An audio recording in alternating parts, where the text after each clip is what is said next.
12 April সারা বাংলাদেশের সব দলমত এক হয়ে গেল, ওই শয়তানরা আসে নাই। কথা বলেন, জামাত বিএনপি জাতীয় পার্টি কি সব এক হয়ে গিয়েছিল না? বাংলাদেশে শুধু মনে হয় কয়েকটা যারা মানুষ নামে কলঙ্ক তারা বাদ দিয়ে সব এসেছিল। আর ওই শয়তানরা বলছে না, আমরা ওদের সাথে নেই, আমরা আলাদা। মুফতি আমির হামজা যে উনি যে একটা মিথ্যা কথা বলাচ্ছে, মিথ্যা প্রচার করছে, এভাবে সকলের সামনে যে মিথ্যা কথা বলেছে সেটার প্রমাণ দেখুন শাইখ আহমদুল্লাহ হুজুর থেকে।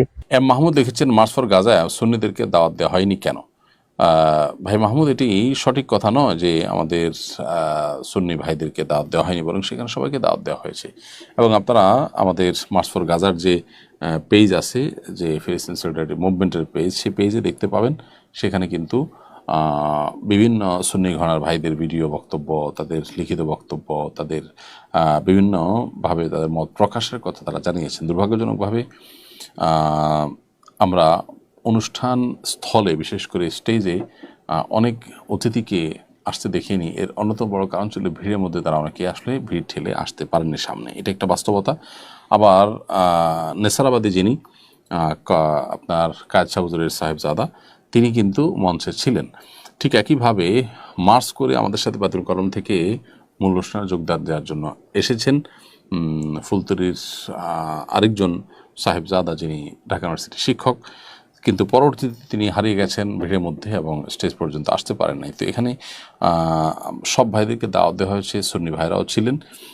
এরপরে তাদের বিভিন্ন অনেক আলেমগণ এভাবে বিভিন্নভাবে প্রচার করছে, ফেসবুকে প্রচার করছে যে সুন্নিরা সেখানে ছিল না। যেমন তাদের অন্যতম আরেকজন আলেম মুফতি নুরুজ্জামান নোমানী, তিনিও এভাবে মিথ্যা প্রচার করেছে সেখানে নাকি আমাদের সুন্নিয়তের আলেমরা ছিল না, এখন আমরা নাকি আলাদা প্রোগ্রাম করছি। না, সেখানে আমাদের মুফতি আমাদের হেলাল উদ্দিন আল কাদির হুজুর ছিল, এরপরে ফুলতলি দরবার শরীফের সাহেবজাদা ছিল, সারসিনা দরবারের সাহেবজাদা ছিল, এভাবে বিভিন্ন ঘরানা আলেমগণ। এবার আমাদের মাসুদ হোসেন আল কাদির হুজুর ছিল, এভাবে বিভিন্ন সুন্নিয়তের অনেক আলেম ছিল। আমাদের ছাত্র সেনার তুষার ভাই ছিল, এবার বিভিন্ন সুন্নিয়তের আলেমরা বিভিন্নভাবে ছিল, এমনকি তাদের সাথেই ছিল আমাদের বড় বড় আলেমগণ। হয়তো তাদের মনহীনতার কারণে তারা সেখানে তাদেরকে স্টেজে ডাকে নাই। অতএব আমরা 26 তারিখের প্রোগ্রামকে সকলকে দাওয়াত দিচ্ছি, সকলে আসবেন। এভাবে যারা মিথ্যা প্রচার করছে এদের থেকে দূরে থাকবেন। আপনারা সকলে আসবেন 26 তারিখ প্রোগ্রামকে সফল করার জন্য।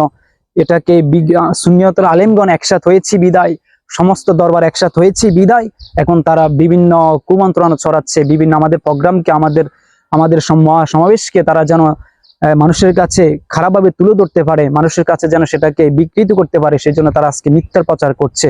আল্লাহ পাক সকলকে হেদায়েত দান